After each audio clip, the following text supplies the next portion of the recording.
They say experience doesn't count for much anymore, that decades of knowledge can't compete with a fresh MBA and the right last name. Brad Kellerman was about to learn why they're dead wrong. My name is Rick Donovan. I'm 49 years old, and I've spent 18 years climbing from the warehouse floor to the corner office at Kellerman Industries. We manufacture industrial equipment, the heavy machinery that keeps America's factories running. It's not glamorous work, but it's honest work that feeds 1,200 families in our Rust Belt town.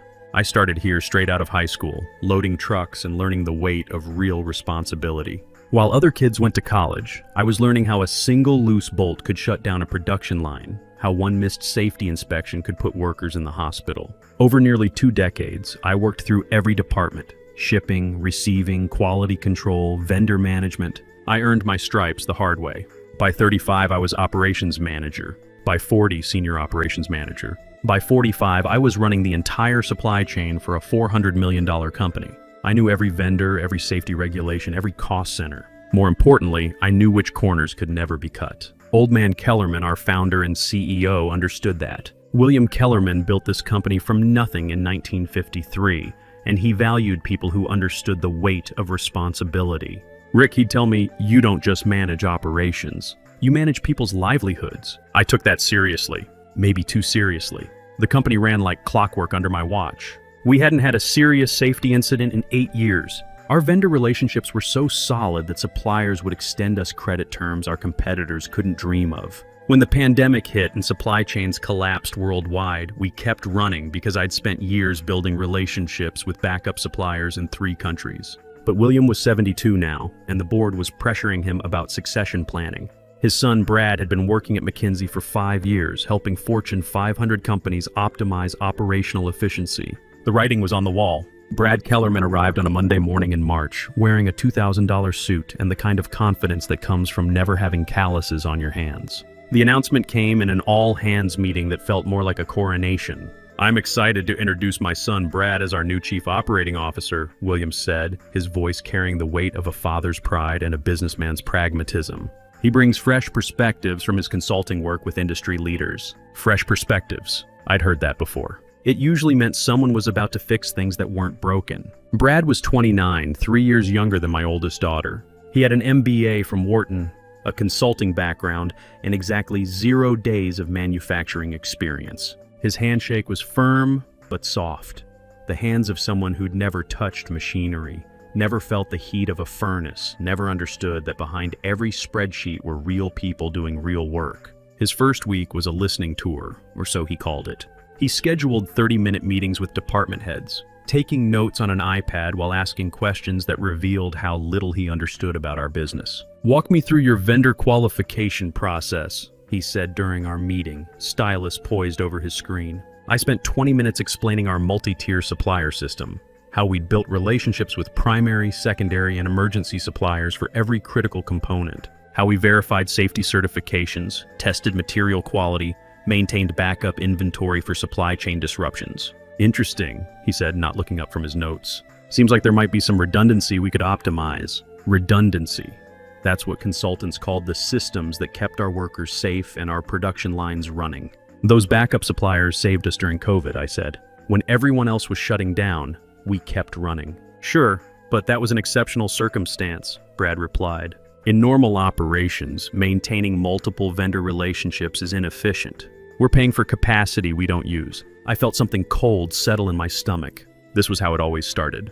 By his 3rd week, Brad had moved from listening to strategic recommendations. He scheduled a meeting with the senior leadership team to present his operational efficiency assessment. I sat in the back row of the conference room, watching him click through PowerPoint slides filled with consulting buzzwords and cost reduction targets. "Our analysis reveals significant optimization opportunities," Brad announced, laser pointer dancing across projected charts. "We're maintaining 23% excess vendor capacity, storing 40% more safety inventory than industry standards, and operating compliance protocols that exceed regulatory requirements by an average of 15%. I almost laughed. Exceeding regulatory requirements wasn't waste, it was insurance. But Brad saw only numbers on a spreadsheet, not the real-world consequences of cutting corners. "Conservative estimates suggest we can reduce operational costs by $3. $2 million annually through vendor consolidation and process streamlining, he continued. This positions us for expanded margins and competitive advantage. The board members nodded approvingly. William looked proud. I looked at the specific line items Brad was targeting and felt my blood pressure rise. After the meeting, I cornered Brad in the hallway. We need to talk about those recommendations, I said. Great feedback session, wasn't it? Brad replied, already walking toward his office. I'd love to get your input on implementation timeline. Those safety inventory levels exist for a reason, I said, following him. And some of those vendors you want to eliminate are our only certified suppliers for critical components. Brad paused at his office door, finally making eye contact. Rick, I appreciate your institutional knowledge, but we need to think bigger picture here. Sometimes legacy thinking holds us back from necessary evolution. Legacy thinking. That's what he called 18 years of keeping this place running safely and profitably. Come by tomorrow morning, he said. I'll need access to your vendor management systems to start implementing these changes. Bring your login credentials. I want to review our supplier databases personally. The door closed between us, leaving me standing in the hallway with a sick feeling in my gut. That night, I sat at my kitchen table with a beer and 18 years of hard-earned wisdom churning in my head.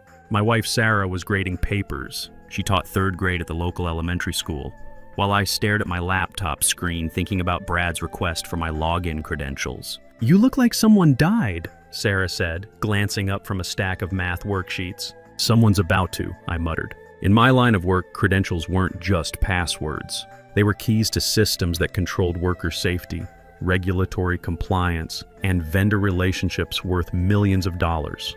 Brad didn't understand that.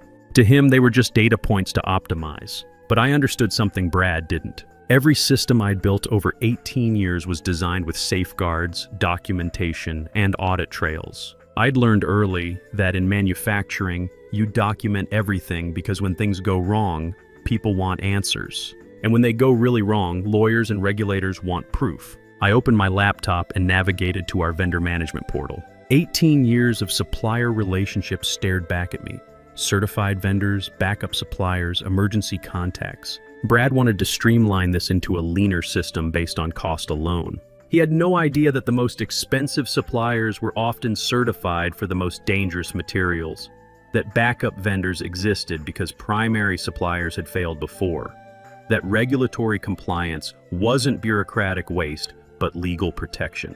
Over the next hour, I did something I'd never done before. I began documenting every single safety protocol, regulatory requirement, and vendor certification in our current system. Not because I was proud of it, though I was, but because I had a feeling I'd need proof of what we were about to lose. I created a comprehensive backup of every supplier qualification, every safety inspection report, every compliance audit from the past 5 years. Then I did something else. I set up detailed logging on my system access, creating automatic records of who accessed what, when, and what changes they made. If Brad wanted my credentials, he could have them, but everything he did with them would be documented. The next morning, I walked into Brad's office carrying a folder thick with documentation and a sick feeling about what I was about to enable. His office was already decorated with motivational posters about disruption and operational excellence, the kind of corporate theater that made my teeth ache. Rick, perfect timing, Brad said, gesturing to the chair across from his glass desk. Let's get this vendor optimization moving. I set the folder down and slid a paper across to him. My login credentials clearly printed. Here's what you asked for, I said. But before you start making changes, you should understand what you're working with. I opened the folder and began walking him through our supplier structure. Primary vendors for critical components, all carrying the necessary safety certifications. Secondary suppliers for backup capacity. Emergency vendors for crisis situations. The costs he saw as waste, I explained as insurance. For example, I said, pointing to a specific line item, Henderson Chemical costs 23% more than their competitors, but they're one of only 3 suppliers in North America certified to handle the industrial solvents we use in our coating process. The cheaper options don't have the proper storage facilities or transport certifications. Brad nodded, but I could see his attention drifting to his computer screen. Sure, but Henderson's been overcharging us for years because they know we're locked in. Competition drives innovation, Rick. Competition also drives corners being cut, I replied. Some things are expensive because they have to be. I appreciate the context, Brad said, already turning to his laptop. But I need to see the actual data to make informed decisions. The spreadsheet analysis only tells part of the story. He logged into the vendor portal using my credentials, and I watched 18 years of careful relationship building appear on his screen like items in a shopping cart. To him, they were just line items to optimize. To me, they were the foundation that kept 1,200 people employed and safe. "This is incredibly helpful," he said, clicking through screens of supplier data. "I'll spend some time this week reviewing the relationships and identifying optimization opportunities." I stood to leave, feeling like I'd just handed over the keys to a teenager. Over the next 2 weeks, I watched Brad systematically dismantle 18 years of operational safeguards using my own credentials. He worked fast, making changes with the confidence of someone who'd never seen the consequences of cutting corners in heavy manufacturing. My system logs told the story in brutal detail. On Tuesday, he terminated our contract with Henderson Chemical, switching to a supplier that charged 30% less but lacked proper hazmat certifications. On Wednesday, he canceled our backup inventory orders, reducing our safety stock to industry standard levels. On Friday, he eliminated 3 secondary suppliers, consolidating all orders with the cheapest bidders. Each change saved money on paper. Each change violated safety protocols I'd spent years establishing. But Brad didn't just cut costs. He started taking credit for the savings, presenting them to the board as his strategic innovations.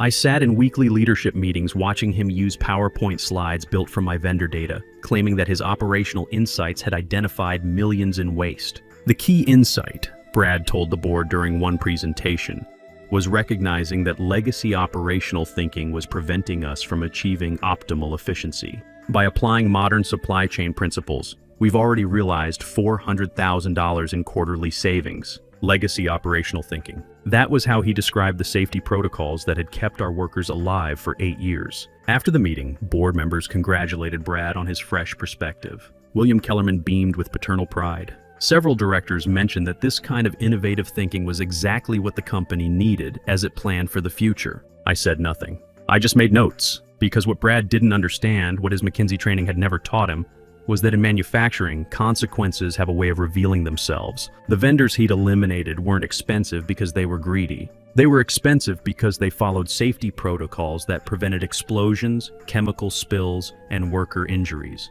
The backup inventory he'd cut wasn't waste. It was protection against the supply chain disruptions that could shut us down for weeks. The emergency suppliers he'd canceled weren't redundancy. They were lifelines for when primary vendors failed during crises. Brad was about to learn these lessons the hard way. The breaking point came on a Thursday morning when I discovered what Brad had done with our chemical storage protocols. I was walking through the plant floor, conducting my usual safety inspection, when I noticed something that made my blood run cold. In Bay 7, where we stored industrial solvents, the specialized containment pallets had been replaced with standard wooden platforms. The expensive spill containment systems were gone, replaced with basic plastic sheeting. I pulled up the purchase orders on my phone. Brad had authorized the change 3 days earlier, switching from our certified hazmat supplier to a general industrial vendor. The savings, $23,000 quarterly. The risk, a chemical spill that could evacuate half the town. What the hell is this? I muttered, photographing the setup with my phone. I marched straight to Brad's office, but he was in meetings all afternoon. By the time I caught him, it was nearly 6 p.m. Most of the office had cleared out, leaving just the security lighting and the distant hum of the night shift. "Brad, we need to talk," I said, stepping into his office without knocking. He looked up from his laptop, annoyed at the interruption. "Rick, I'm preparing for tomorrow's board presentation. Can this wait?" "No, it can't," I said, showing him the photos on my phone. "You replaced our hazmat storage systems with wooden pallets and plastic sheeting. Do you have any idea what you've done?" Brad glanced at the photos and shrugged. "We rationalized our storage solutions to eliminate redundant safety protocols. The new system meets basic regulatory requirements at a fraction of the cost." "Basic regulatory requirements?" I stared at him in disbelief. "Those chemicals can eat through concrete. One spill and we're looking at an environmental disaster." "Rick, I appreciate your concern, but you're thinking about this wrong," Brad said, turning back to his laptop. "We can't let worst-case scenarios drive our operational decisions. That's how companies become inefficient." That's when I realized Brad wasn't just incompetent. He was dangerous. He was making decisions that could kill people, and he was too arrogant to listen to anyone who understood the consequences. "You're right," I said quietly. "We can't let worst-case scenarios drive our decisions." That night, I went home and made a phone call that would change everything. The OSHA regional office in Cincinnati answered on the third ring. I'd called the main number but asked to be transferred to the anonymous safety tip line. 18 years in manufacturing had taught me that sometimes the only way to protect workers is to go around management. I'd like to report potential safety violations at a manufacturing facility, I said, keeping my voice steady. The intake specialist was professional and thorough. She asked for the company name, location, and specific concerns. I gave her everything: the chemical storage downgrades, the elimination of certified suppliers, the reduction in safety inventory. I mentioned that changes had been made by someone using operations management credentials but without proper safety training. "Sir, these sound like serious concerns," she said. "We'll need to schedule an inspection. Can you provide documentation?" "I can provide purchase orders, supplier certifications, and system logs showing when the changes were made," I replied. "Everything's documented. We'll be in touch with the facility within 72 hours to schedule an inspection," she said. "Thank you for the report." I hung up, feeling like I'd crossed a line I couldn't uncross. But as I sat in my garage thinking about those chemicals sitting on wooden pallets, I knew I'd made the right choice. Brad's cost-cutting wasn't just stupid, it was criminal. The next morning, Brad was practically glowing with excitement. His board presentation was scheduled for 10 a.m., and he'd spent weeks preparing what he called his operational transformation roadmap. He was going to present 6 months of additional cost-cutting initiatives, all built on the foundation of his first month's successes. I attended the meeting, sitting in my usual spot at the back. Brad clicked through slide after slide of projected savings, vendor consolidations, and efficiency improvements. The board ate it up. "As you can see," Brad concluded, "we're just getting started. By implementing these additional optimizations, we can reduce operational costs by another $8 million annually while maintaining full production capacity." William Kellerman stood up and applauded. Several board members followed suit. "This is exactly the kind of innovative thinking we need," William said. "Brad, I'm authorizing you to proceed with full implementation." Brad beamed like he'd just won the lottery. He had no idea that in 48 hours, federal inspectors would walk through our facility and discover every shortcut he'd taken using my credentials. The OSHA inspection team arrived on a Tuesday morning like federal thunderstorms, sudden, powerful, and impossible to ignore. 3 inspectors in government-issued windbreakers walked through our front doors at exactly 8:15 a.m., carrying clipboards, cameras, and the kind of authority that makes corporate executives sweat. I was in my office when the call came from reception. "Rick, there are federal inspectors here asking to speak with operations management." I walked to the lobby and introduced myself to the lead inspector, a serious woman named Janet Morrison, who looked like she'd been shutting down unsafe factories since before Brad was born. "Mr. Donovan, we're here to investigate safety violations reported at this facility," she said, showing me her credentials. "We'll need to conduct a comprehensive inspection of your chemical storage areas, supplier documentation, and safety protocols." "Of course," I said. "I'll escort you personally." 20 minutes later, Brad arrived in the lobby, looking confused and slightly panicked. Word had spread quickly that federal inspectors were on site, and William Kellerman wasn't far behind. "What's this about?" Brad asked, extending his hand to Inspector Morrison. "You are?" she replied, not taking his hand. "Brad Kellerman, Chief Operating Officer. I oversee all facility operations." Inspector Morrison consulted her clipboard. "We received reports of safety violations in chemical storage, improper supplier certifications, and unauthorized changes to hazmat protocols. We understand these changes were made using operations management credentials." I watched Brad's face go pale as the implications hit him. He glanced at me, then back at the inspector. "I'm sure there's been some misunderstanding," Brad said. "All our operations meet or exceed regulatory requirements." "That's what we're here to determine," Morrison replied. "Let's start with your chemical storage areas." The next 3 hours were a masterclass in professional humiliation. Inspector Morrison and her team documented every shortcut Brad had taken, every safety protocol he'd eliminated, every corner he'd cut to achieve his cost savings. In Bay 7, they photographed the wooden pallets now holding industrial solvents that could eat through concrete. They noted the absence of proper spill containment systems, the inadequate ventilation, the lack of emergency washing stations. "Who authorized these storage modifications?" Morrison asked, taking pictures of the makeshift setup. Brad looked at me, then back at her. "These changes were part of our operational efficiency improvements." "Efficiency improvements?" Morrison raised an eyebrow. "Sir, this storage configuration violates 3 separate OSHA regulations and 2 EPA requirements." By noon, the inspection had moved to the conference room where Inspector Morrison was reviewing documentation with increasingly grim efficiency. She had spread purchase orders, supplier certifications, and safety reports across the table, like evidence at a crime scene. Mr. Kellerman, she said to Brad, can you explain why your facility switched from Henderson Chemical, a certified hazmat supplier, to Midwest Industrial, which lacks proper certifications for the materials you're storing? Brad fumbled through his laptop, pulling up spreadsheets. Henderson was significantly more expensive. Midwest Industrial offered the same products at 30% cost savings. The same products, but without hazmat transport certification, proper storage protocols, or emergency response capabilities, Morrison replied.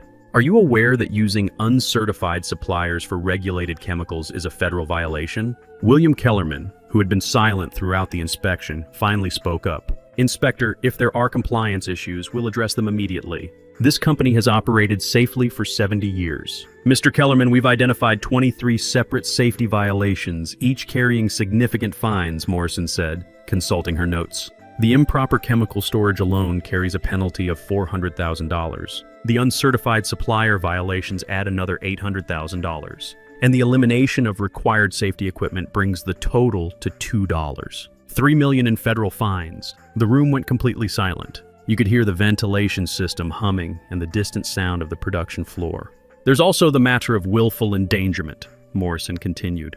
These weren't accidental oversights. Our investigation shows deliberate elimination of safety protocols to reduce costs. That's criminal negligence. Brad's face had gone from pale to green. Criminal negligence? Federal prosecutors will make that determination, Morrison said. But eliminating safety protocols that protect workers can result in criminal charges for responsible executives. William turned to Brad with a look I'd never seen before, not anger, but something colder. Disappointment mixed with fear for his company's survival. Brad, William said quietly, I need to understand exactly how these changes were made. That's when Brad made his fatal mistake. Instead of taking responsibility, he tried to deflect blame. I made these modifications using the operations management system, Brad said. Rick gave me his login credentials to implement efficiency improvements. Every head in the room turned to me. The moment Brad tried to throw me under the bus, I reached into my briefcase and pulled out the folder I'd been preparing for weeks. 18 years of covering my ass in corporate America had taught me that documentation beats deflection every time. Actually, I said, opening the folder, I think there might be some confusion about how these changes were made. I slid the first document across the table to Inspector Morrison. This is a complete log of system access using my credentials over the past 6 weeks. Every login, every change, every modification is time-stamped and recorded. Morrison examined the log, her eyebrows rising as she read. This shows 47 separate system accesses using your credentials, Mr. Donovan. But the IP addresses and timestamps indicate you weren't at your workstation for any of these sessions. That's correct, I said. Mr. Kellerman requested my login information to review our supplier systems. I provided it at his direct instruction. I pulled out the next document. Here's the email thread where he requested access, along with my written response providing the credentials. Brad's face was now completely white. Rick, you never told me these changes would violate regulations. Actually, I did, I said, pulling out another document. Here's the detailed briefing I gave you about our supplier qualifications, safety protocols, and regulatory requirements. I specifically explained why certain vendors were more expensive and why our safety inventory levels were necessary. I handed Inspector Morrison a thick stack of papers. These are copies of every safety protocol, vendor certification, and compliance requirement that was eliminated or modified. Each one includes my written explanation of why it existed and the risks of changing it. William Kellerman was staring at his son with growing horror. Brad, you had Rick's written warnings about safety risks and you made these changes anyway? I thought he was being overly conservative, Brad stammered. The cost savings were significant, and I believed we could maintain safety with more efficient protocols. More efficient? Inspector Morrison looked up from the documents. You stored corrosive chemicals on wooden pallets and replaced emergency washing stations with basic sinks. There's nothing efficient about creating environmental hazards. I pulled out my final piece of evidence. Inspector, there's one more thing you should know. Every change, Mr. Kellerman made using my credentials was logged and documented in real time. I have a complete audit trail showing not just what was changed, but when and how it deviated from regulatory requirements. You documented everything? William asked, his voice barely above a whisper. Everything, I confirmed. 18 years in operations taught me that when safety is at stake, you document every decision and every warning you give. Inspector Morrison spent the next hour reviewing my documentation with the thoroughness of a federal prosecutor building a case. Every warning I'd given Brad was there in black and white. Every safety protocol he'd eliminated was documented with explanations of why it existed. Every regulatory requirement he'd violated was highlighted with my written warnings about the consequences. "Mr. Donovan," Morrison said finally, "this documentation shows you repeatedly warned Mr. Kellerman about regulatory violations and safety risks. Did he acknowledge these warnings?" "He dismissed them as legacy thinking and said I was being overly conservative," I replied. "He believed his consulting experience gave him better insight into operational efficiency than my 18 years in manufacturing." William Kellerman looked like he'd aged a decade in the past hour. His son, his heir apparent, had not only violated federal safety regulations but had done so after being explicitly warned about the risks. Worse, he'd tried to blame the operations manager who documented everything. "Brad," William said quietly, "I need you to step outside while we finish this discussion." "Dad, I can explain. Step outside, now." After Brad left, the conversation turned to damage control. Inspector Morrison explained that the violations were serious enough to trigger criminal referrals, but the company's cooperation and my documentation might help in any negotiation with federal prosecutors. The fact that Mr. Donovan documented his warnings and maintained audit trails shows the company has employees who understand their regulatory obligations, Morrison said. That's going to matter when prosecutors review this case. William turned to me with a look I'd never seen before, respect mixed with desperation. "Rick, I need to ask you directly. Can we fix this?" I'd been waiting 18 years for someone to ask me that question with genuine respect for my expertise. "Yes," I said, "but it's going to take time, money, and commitment to doing things the right way." "Whatever it takes," William said. "I'm putting you in charge of the remediation. Full authority, whatever budget you need, direct access to me and the board." For the first time in weeks, I smiled. "I'll need to bring back Henderson Chemical, restore our safety inventory levels, and reinstall proper hazmat storage systems. It's going to cost about $1, $2 million to fix what Brad broke." "Done," William said without hesitation. "What else?" "I'll need a new title that reflects the authority you're giving me," I said. "Vice President of Operations, reporting directly to you." "Done," William said again. "Rick, I should have done this years ago." After the inspectors left, promising to return in 30 days to verify remediation, William called an emergency board meeting. I wasn't invited to that discussion, but the outcome was swift and decisive. Brad Kellerman was terminated effective immediately. Not resigned, not reassigned, terminated. The board voted unanimously to remove him from all positions and strip him of any future ownership stakes in the company. When a federal investigation threatens criminal charges, even family loyalty has limits. I learned later that the board meeting lasted 4 hours. William had to explain how his son had used my credentials to implement dangerous cost-cutting measures despite repeated warnings about safety violations. He had to show them the $2, $3 million in federal fines we were facing, and the potential criminal liability that came with willful endangerment of workers. By Thursday morning, it was official. I was Vice President of Operations, reporting directly to the CEO, with full authority over all supply chain, safety, and regulatory compliance functions. My first task was to undo every change Brad had made and restore the safety protocols that had kept our workers safe for 8 years. The remediation took 6 weeks and cost $1. $4 million, even more than I'd projected. We had to emergency order new hazmat storage systems, restore relationships with certified suppliers, and rebuild our safety inventory from scratch. Every day of delay increased our exposure to regulatory penalties, but there were no shortcuts back to compliance. Henderson Chemical welcomed us back with professional grace, though their pricing reflected the cost of our betrayal.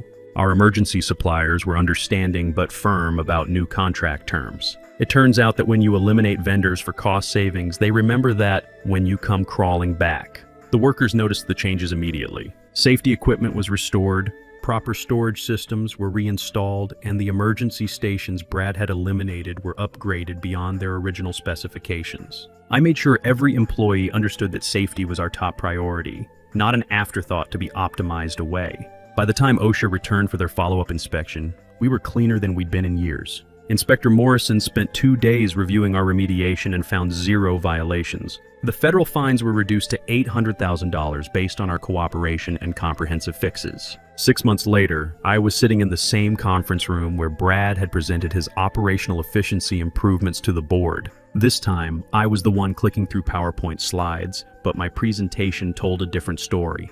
Since implementing our enhanced safety protocols, I told the board, we've achieved 0 safety incidents, maintained 100% regulatory compliance, and actually reduced our operational costs by 12% through genuine efficiency improvements. The board members, many of whom had applauded Brad's reckless cost-cutting, now listened with the respect that comes from seeing real results. My improvements came from experience, not spreadsheet optimization. Negotiating better terms with certified suppliers, implementing predictive maintenance to reduce emergency repairs, optimizing inventory turnover without eliminating safety stock. How were you able to reduce costs while increasing safety spending? Asked Margaret Stevens, the board's longest-serving member. Because real efficiency comes from understanding your operations, not just analyzing them, I replied. When you know which costs are necessary and which are waste, you can cut the waste without compromising safety.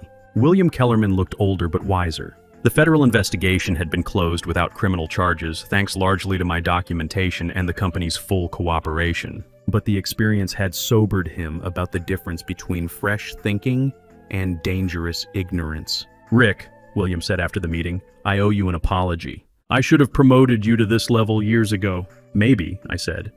But I might not have appreciated it the same way if I hadn't earned it. 3 weeks later, I got a LinkedIn message from Brad. He'd moved to California and was working as a business development associate at a tech startup, a significant step down from heir apparent to a $400 million manufacturing company. The message was 2 paragraphs of corporate speak that basically amounted to an apology without actually taking responsibility. I read it twice, then deleted it without responding. That evening, I sat in my new office, corner location, windows overlooking the factory floor, reviewing the quarterly safety reports. 0 incidents, 0 violations, 0 shortcuts. 18 years of experience finally being put to proper use. My phone buzzed with a text from Sarah. Dinner's ready. Don't work too late, Mr. Vice President. I smiled, shut down my computer, and headed home to my family. A year later, I was invited to speak at the National Manufacturing Safety Conference in Chicago. The invitation came because our plant had achieved the best safety record in our industry while maintaining profitability, a combination that's rarer than it should be. Standing at the podium, looking out at 500 manufacturing professionals, I thought about the lesson Brad Kellerman had taught me without meaning to. Sometimes the best way to protect what you've built is to give someone exactly what they think they want. Experience isn't just about years on the job, I told the audience. It's about understanding that in manufacturing, there are no shortcuts to safety. Every protocol exists because someone learned a hard lesson. Every safety measure represents a choice between doing things right and doing things cheap. After my presentation, a young MBA approached me during the networking break. He looked exactly like Brad had. Expensive suit, confident handshake, fresh ideas about operational efficiency. Mr. Donovan, he said, I really appreciated your presentation. I'm starting as operations director at a plant in Ohio next month. Any advice for someone bringing fresh perspectives to manufacturing? I studied his eager face and remembered myself at 22, hungry to prove my worth. The difference was, I'd started in the warehouse and worked my way up. This kid was starting in management and working his way where? Listen more than you talk, I said. Learn why things are done before you try to change them.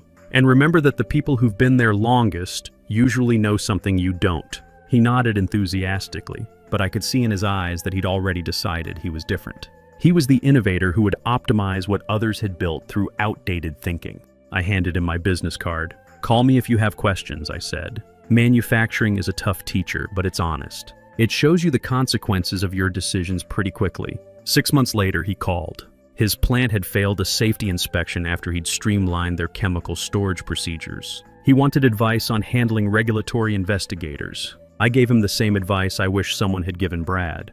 Tell the truth, take responsibility, and fix the problems the right way. Some lessons can only be learned through failure, but at least they can be learned. These days I keep my login credentials to myself, not because I don't trust people, but because I've learned that trust has to be earned through understanding, not just authority. When someone wants access to systems that protect workers' lives, they need to prove they understand what they're asking for. The factory runs safely.